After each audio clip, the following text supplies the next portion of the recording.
আসসালামু আলাইকুম রহমতুল্লাহ। আমি এম কে জামান, জ্ঞান বিকাশ এবং জ্ঞান বন্ধু পাবলিকেশন কর্তৃক প্রকাশিত ইজি প্লাস হ্যান্ডবুকটির পক্ষ থেকে আপনাদের স্বাগতম। আজকের টিটেলের বিষয় রিস্ক অ্যান্ড রিটার্ন, চতুর্থ পর্ব। শিক্ষার্থীগণ, বিগত 3টি ক্লাসে আমরা এই অধ্যায় থেকে 8টি ফরম্যাট এবং 8টি ফরম্যাটের সূত্রগুলি ভালোভাবে শিখে নিয়েছি। পাশাপাশি ধারাবাহিকভাবে 5টি ফরম্যাটের গাণিতিক সমস্যাগুলো সমাধান করেছিলাম। আজকের ক্লাসে আমরা 6 নম্বর এবং বাকি যে ফরম্যাটগুলি আছে 6, 7, 8 এই 3টি ফরম্যাটের গাণিতিক সমস্যাগুলো সমাধান করার চেষ্টা করব ইনশাল্লাহ। শিক্ষার্থীগণ, তাহলে চলুন প্রথমে আমরা 6 নম্বর ফরম্যাট থেকে গাণিতিক সমস্যাগুলো দেখে আসি। 6 নম্বর ফরম্যাটটির নাম হলো জিওমেট্রিক মিন, জ্যামিতিক গড়। এটি অনেক সহজ একটি ফরম্যাট। এই ফরম্যাটে মাত্র একটি প্রশ্ন করা হয়। একটি প্রশ্নের জন্য একটি সূত্র দেওয়া হয়েছে। আমি অবলিক করে এখানে 2টি সূত্র দিয়েছি, যে কোনো একটি ইউজ করলে চলবে। শিক্ষার্থীগণ, সূত্রটা হলো জিওমেট্রিক জিএম সমান সমান এন রুট ওভার ব্র্যাকেটের ভিতরে 1 plus R I root over close minus 1 root ওভারের বাইরে 1। এখানে আর এর মান প্রশ্নে দেওয়া থাকবে এবং এন এর মান আমরা যতগুলি মান দেওয়া থাকবে সেই মানের সংখ্যাটি হলো এন। যদি 5টি বছরের মান দেওয়া থাকে তাহলে এন এর মান হবে 5। শিক্ষার্থীগণ, অবলিক দিয়ে বলেছি 1 plus R I whole to the power 1 ভাগ এন, অর্থাৎ রুট ওভার এন ভাঙলে অবশ্যই 1 বাই এন আসে। তাহলে এন এর মান এখানে যদি 5 বছর হয়, 6 বছর হয়, 6 বছর হলে এন এর মান তখন 6 হবে। মাইনাস 1 অর্থাৎ রুট ওভারের বাইরে যে 1 ছিল সেটি হলো মাইনাস 1। এবার আসি, এই ফরম্যাট থেকে কয়েকবার প্রশ্ন বোর্ডে দেওয়া হয়েছে। যেমন 35 নম্বর প্রবলেমটি 2008 সালে এসেছিল, 36 নম্বরটি এটা 2009 সালে এবং 37 নম্বরটি 2006 সালে এসেছে। শিক্ষার্থীগণ, তাহলে আমরা প্রথমে 35 নম্বর প্রবলেমটি পড়ে নিই। প্রশ্নটি বলা হচ্ছে, the return of A stock for the past 5 years are given below. এটি স্টকের বিগত 5 বছরের রিটার্ন দেওয়া হলো। 7 সাল, 8 সাল, 9 সাল, 10 সাল এবং 11 সাল, এই 5টি বছরের রিটার্ন, যেখানে আর এর মান 10%, 7%, মাইনাস 4%, মাইনাস 8% এবং প্লাস 9%। এই 5টি রিটার্নের মান দেওয়া হয়েছে। প্রশ্ন করা হয়েছে কম্পিউট দ্য জিওমেট্রিক মিন, জ্যামিতিক গড় তৈরি করতে হবে। তাহলে আমাদের জানা আছে, উই নো দ্যাট, আমরা জানি জিওমেট্রিক মিন জিএম সমান সমান 1 plus R I whole to the power 1 ভাগ এন। আমি দ্বিতীয় সূত্রটি ইউজ করেছি এখানে মাইনাস 1। তাহলে আসি, আর এর মান 5টি আমরা এভাবে লিখলাম যে 1 প্লাস, প্রথমে 10% বলে 0.10 ইউজ করা হয়েছে। এরপরে 7% বলে 1 প্লাস 0.7, অর্থাৎ 7%কে 100 দ্বারা ভাগ করলে 0.07 আসে। দ্বিতীয়টি হলো মাইনাস 4%, তাহলে 1 মাইনাস 0.4। যেহেতু সূত্রে ছিল প্লাস, কিন্তু আমাদের এর সাথে দেওয়া আছে -4, এই জন্য প্লাস মাইনাসে মাইনাস দেওয়া হয়েছে। চতুর্থ বছরে -8, তাহলে 1 মাইনাস 0.8। লাস্ট পঞ্চম বছরে 9%, অর্থাৎ 1 plus 0.09 whole to the power 1 ভাগ এন, অর্থাৎ এন এর মানে এখানে 5 ইয়ার্স বলে 1 ভাগ 5 দেওয়া হয়েছে। ব্র্যাকেট ক্লোজ করে লাস্টে -1 সূত্রের। এবার আসি, প্রথমে আমরা ব্র্যাকেটের ভিতরে অংশ এটি যোগ করে নিই। তাহলে শিক্ষার্থীগণ, যেহেতু এখানে সামেশন নাই, এই জন্য ব্র্যাকেটটি এটা গুণ আকারে বসানো হয়েছে। ব্র্যাকেট উঠে গেলে এখানে গুণ ব্যবহার করা হবে। তাহলে 1 প্লাস 0.10, অর্থাৎ 1.10 ইন্টু 1.07 যোগ করলে হয় 1.07। তৃতীয়টা 1 মাইনাস 0.04 যদি মাইনাস হয়ে যায় তাহলে থাকে 0.96 থাকে, ইন্টু 1 মাইনাস 0.08 মাইনাস হয়ে গেলে 0.92 থাকে, ইন্টু 1.09, এটি গুণ করলে যোগ করলে আসে 1.09। এরপরে আসি, হোল টু দি পাওয়ার 1 ভাগ 5। শিক্ষার্থীগণ, 1 কে 5 দ্বারা ভাগ করলে 0.20 হয়। তাহলে 0.20 এটি পাওয়ার আকারে থাকলো। এবার ব্র্যাকেটের বাইরে -1। এবার আসি, ব্র্যাকেটের ভিতরে যে গুণগুলো আছে এই গুণগুলি প্রথমে আমরা সব গুণ করে পেয়েছি 1.13308 হোল টু দি পাওয়ার 0.20। এবার পাওয়ার করে আমরা পেয়েছি 1.02530334 -1। লাস্টে আমরা 1 মাইনাস করে দিলাম, মাইনাস করলে এখানে পাওয়া গেল 0.0253034 ইন্টু 100। এটি আমরা শতকরায় প্রকাশ করার উদ্দেশ্যে 100 দ্বারা গুণ করেছি। 100 দ্বারা গুণ করার পরে আমাদের উত্তর আসে 2.5303%। এটি অ্যান্সার। শিক্ষার্থীগণ, একইভাবে 36 নম্বর প্রবলেমটি এখানেও দেওয়া আছে 5টি বছর, রিটার্ন দেওয়া আছে, একটি প্রশ্ন, কম্পিউট দ্য জিওমেট্রিক মিন। আশা করি আপনারা বুঝতে পারছেন এই ফরম্যাটে অঙ্ক, আর বাকি অঙ্কগুলো আপনারা একটু বাসায় প্র্যাকটিস করবেন। এবার আসি আমরা next format 7, capital asset pricing model, সংক্ষেপে বলা হয় CAPM। এই ফরম্যাটের একটি মাত্র সূত্র, এখান থেকে 4টি রিকোয়ারমেন্ট করা হয়, অর্থাৎ এখানে 4টি অংশ আছে, 3টি অংশ দেওয়া থাকে, আরেকটি অংশ দেওয়া থাকে না। একটি সূত্রই ঘুরে বারবার এই একটা সূত্রের মাধ্যমেই 4টি রিকোয়ারমেন্ট করা সম্ভব। শিক্ষার্থীগণ, তাহলে আমরা প্রথমে এই ফরম্যাটে অঙ্ক অনেক গুরুত্বপূর্ণ। প্রত্যেকবার দেখা যায় পরীক্ষায় এখান থেকে একটি অঙ্ক দেওয়া হয়। প্রথম প্রবলেম নাম্বার এখানে 4 দেওয়া হয়েছে, এটি 2004 সালে এসেছে। শিক্ষার্থীগণ, সরি, এটা ছিল 37 নাম্বার, তারপরে ছিল 38 নাম্বার। তো এটা প্রথম প্রশ্নটি হয়েছে এখান থেকে 4টি প্রশ্ন। The following information related to Mehedi Hasan limited. Mehedi Hasan লিমিটেডের ইনফরমেশন বলা হচ্ছে ইনফরমেশন ইজ RM অর্থাৎ মার্কেট রিটার্ন 15%, রিস্ক ফ্রি 10% এবং বেটা 1.50। শিক্ষার্থীগণ, এই অঙ্কের 4টি অংশের ভিতরে 3টি অংশের মান দেওয়া আছে। আমাদের রিকোয়ারমেন্টে চাওয়া হয়েছে প্রথমে calculate the expected rate of return according to CAPM method. CAPM method অনুযায়ী এখানে আমাদের এক্সপেক্টেড রেট অফ রিটার্নের মান বের করতে হবে। তাহলে আসি, প্রথম প্রশ্নের উত্তর দিতে গেলে আমাদের জানা আছে we know that calculation the expected rate of return. We know that আমরা জানি risk free expected rate of return সমান সমান risk free plus RM minus risk free into বেটা। শিক্ষার্থীগণ, হিয়ারে আমরা মানগুলি বসে পাই।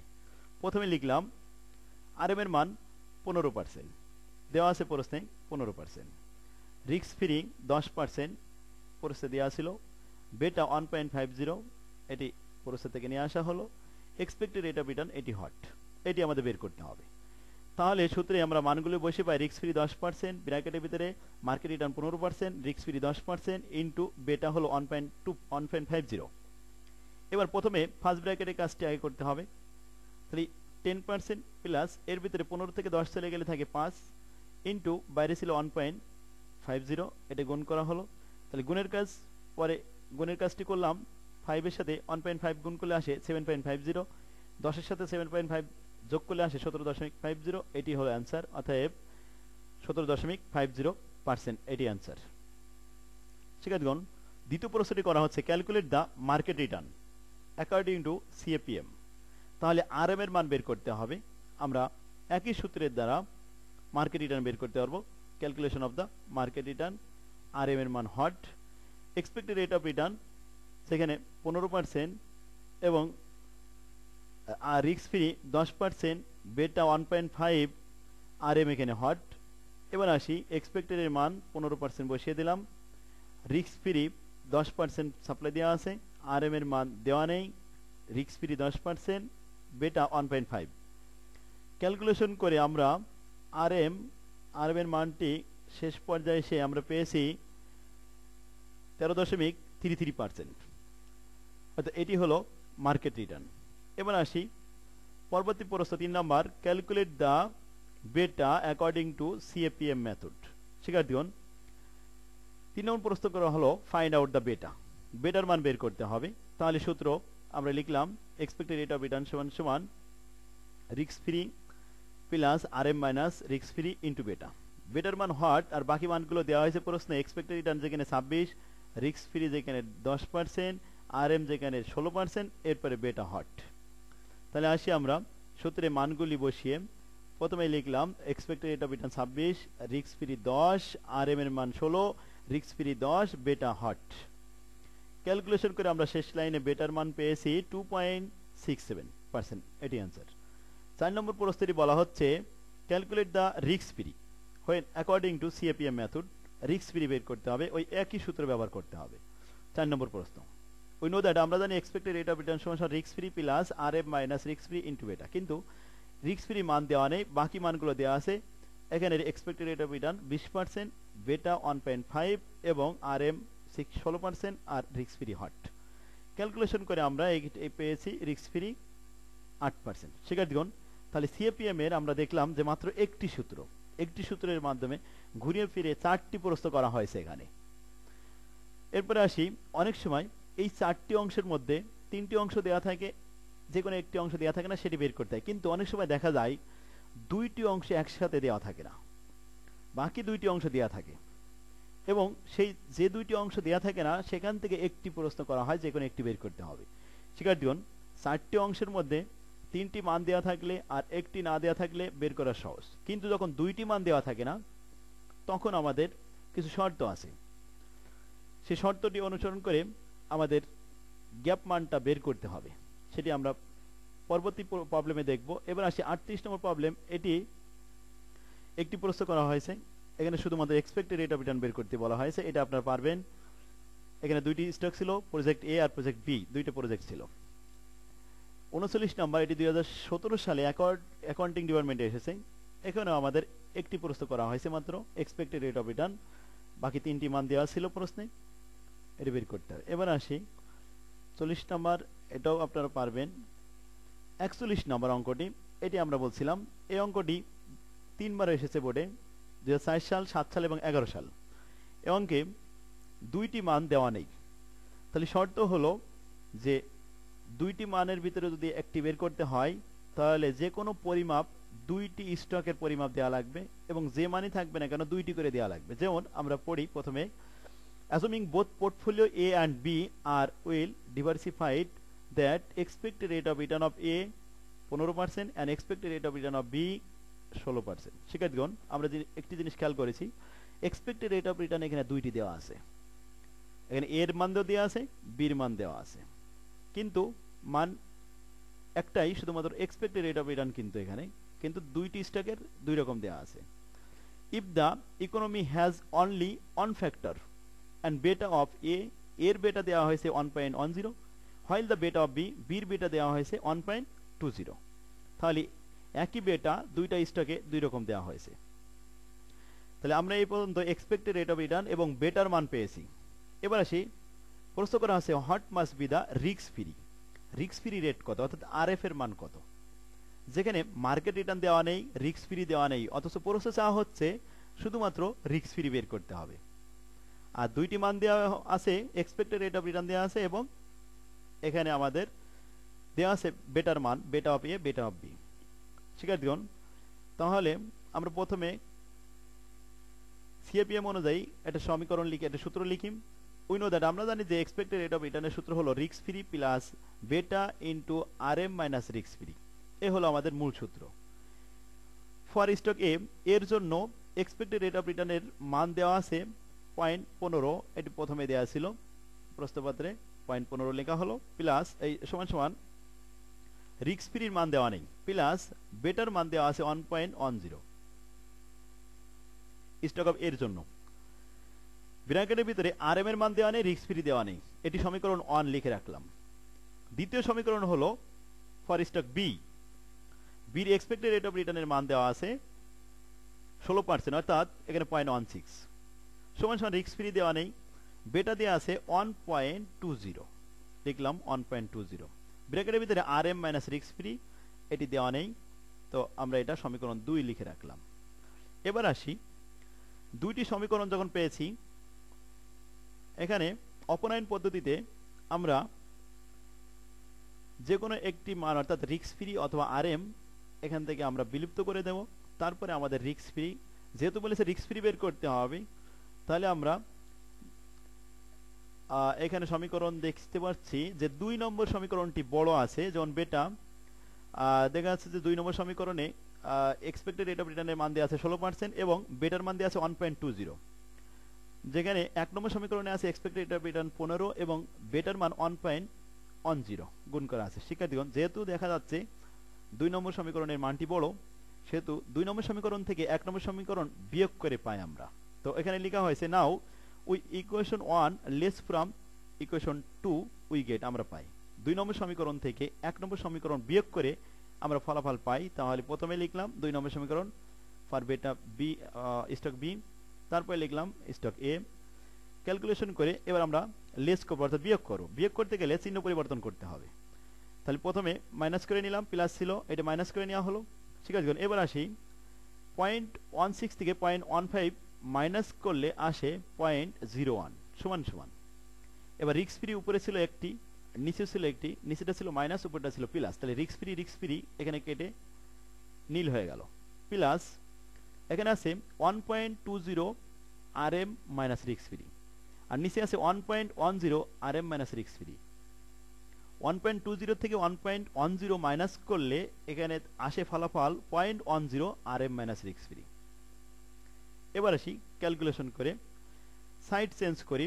0.10 RM minus risk free bracket সহ আমরা বাম পাশে নিয়ে আসলাম, এবং বাম পক্ষের যে 0.01 ছিল এটি আমরা ডাইন পাশে নিয়ে গেছি। ঠিক আছে, এবার আসি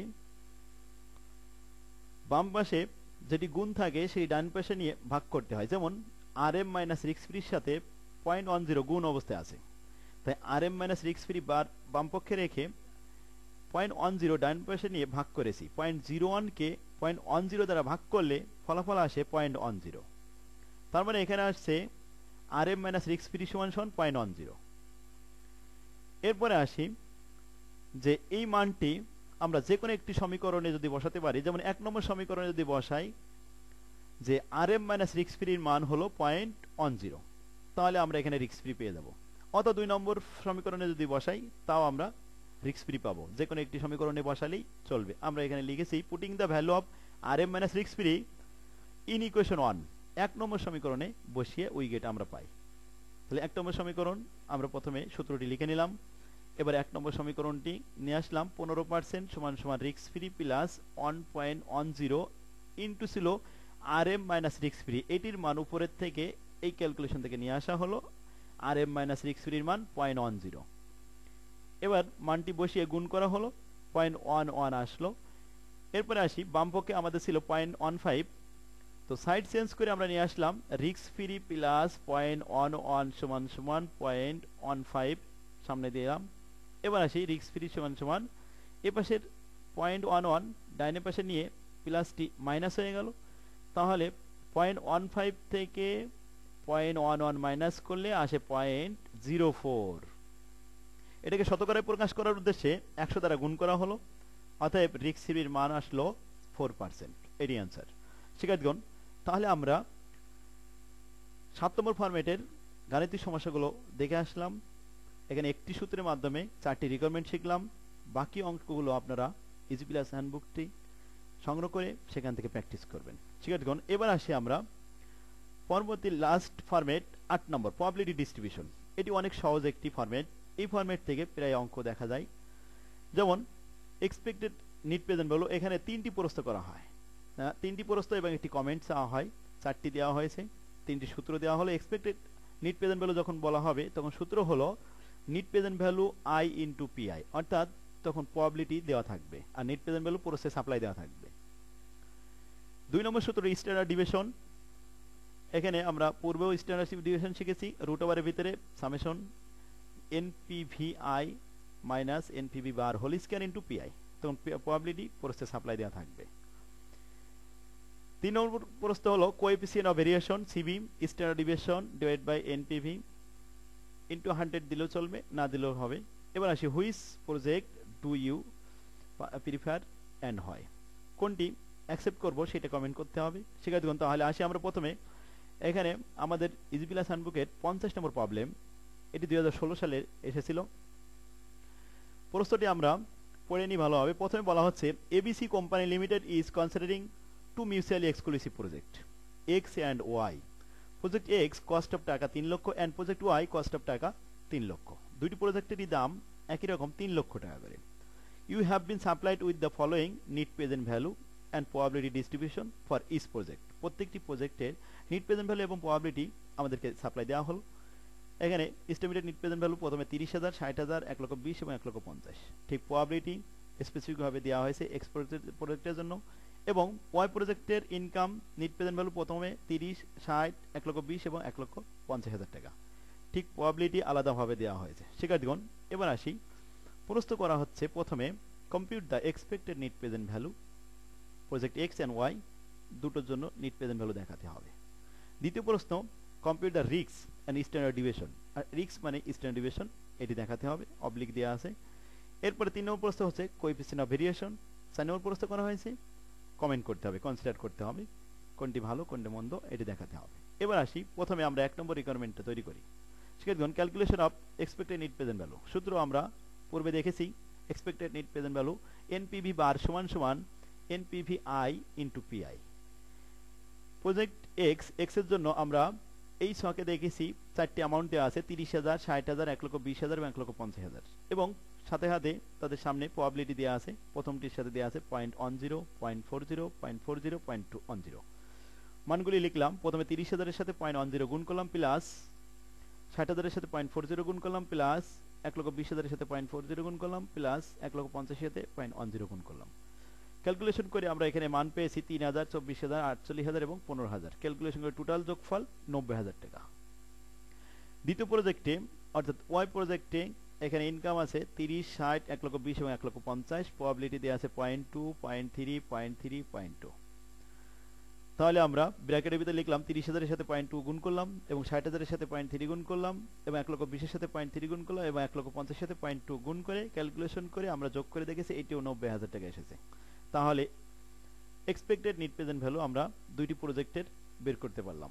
এবার আসি 2 নম্বর প্রশ্ন compute the risk oblique standard deviation of each of the probability distribution. দুইটা প্রজেক্টেরই স্ট্যান্ডার্ড ডিভিয়েশন দেখাতে হবে। স্ট্যান্ডার্ড ডিভিয়েশন সূত্র রুট ওভারের ভিতরে সামেশন এনপিভি পরিস্থিতিটি সাপ্লাই দেওয়া আছে minus expected net present value whole square into PI. এই এক্সপেক্টেড নিট প্রেজেন্ট ভ্যালু আমরা প্রথম রিকোয়ারমেন্টে যেটি 90,000 পেয়েছি এটি, আর প্রবাবিলিটি প্রস্তাবতে সাপ্লাই দেওয়া আছে। এবার আসে মানগুলো লিখি। প্রথমে ছিল 30,000 টাকা, এটি পেয়েছি আমরা এখান থেকে, আর প্রবাবিলিটি প্রথমটি আছে 0.1, আর expected present value net present value হলো 90,000। তাহলে 30,000 minus 90,000 whole square into probability 10। এরপরে 60,000 minus 90,000 whole square into probability 4। এরপরে আছে 1,20,000 মাইনাস 90,000 হোল স্কয়ার ইন্টু 0.4। এরপরে 1,50,000 মাইনাস 90,000 হোল স্কয়ার ইন্টু 0.1। শিক্ষার্থীগণ, ক্যালকুলেশন করে আমরা যে মানটি পেয়েছি এতে আসে 37,947 টাকা, এটি আনসার। ঠিক সেমভাবে প্রজেক্ট ওয়াই, সেখানেও আমাদের মান দেওয়া আছে 4টি। এই মানটি আবারও দেখাই। এখানে 30,000, 60,000, 1,20,000 ও 1,50,000। প্রবাবিলিটি দেওয়া আছে 20, 0.20, 0.30, 0.30, 0.20 এবং এক্সপেক্টেড নিট প্রেজেন্ট ভ্যালু দেওয়া আছে 90,000। আমরা মানগুলি বসালাম 30,000 minus 90,000 whole square into 0.20, 60,000 minus 90,000 whole square into 0.20। এভাবে আমরা 4টি মান বসিয়ে ক্যালকুলেশন করে 44,497 টাকা পেয়েছি। শিক্ষার্থীগণ, এবার আসি আমাদের 3 নম্বর প্রশ্নটি করা হয়েছে কোএফিসিয়েন্ট অফ ভেরিয়েশন সিভি। সূত্রটি হলো standard deviation divide by NPV into 100। এখানে আমরা expected rate of project X এর জন্য দেখেছি স্ট্যান্ডার্ড ডিভিয়েশন প্রথমে এক্স এ ছিল 37,947 টাকা এবং নিট প্রেজেন্ট ভ্যালু ছিল 90,000 টাকা। 37,947 কে 90,000 দ্বারা ভাগ করে 100 দ্বারা গুণ করলে আসে 42.20%, এটি আনসার। প্রজেক্ট এক্স এর স্ট্যান্ডার্ড ডিভিয়েশন ছিল 44,497 টাকা এবং নিট প্রেজেন্ট ভ্যালু ছিল এখানে 90,000 টাকা। ভাগ করে 100 দ্বারা গুণ করে সেখানে 49.40%। এবার আসি লাস্ট 4 নম্বর প্রশ্নটি বলা হয়েছে which project do you consider more risky and হয়, অর্থাৎ কোনটি সবচেয়ে বেশি ঝুঁকিপূর্ণ, যার সিবি সবচেয়ে বড় সেটি হলো বেশি ঝুঁকিপূর্ণ। তাহলে সিবি আমরা দেখেছি দুই রকম এসেছে, একটি আছে 42%, এটা আছে 49.something%। এই 49 এটি হলো মোর, এটি হলো বেশি।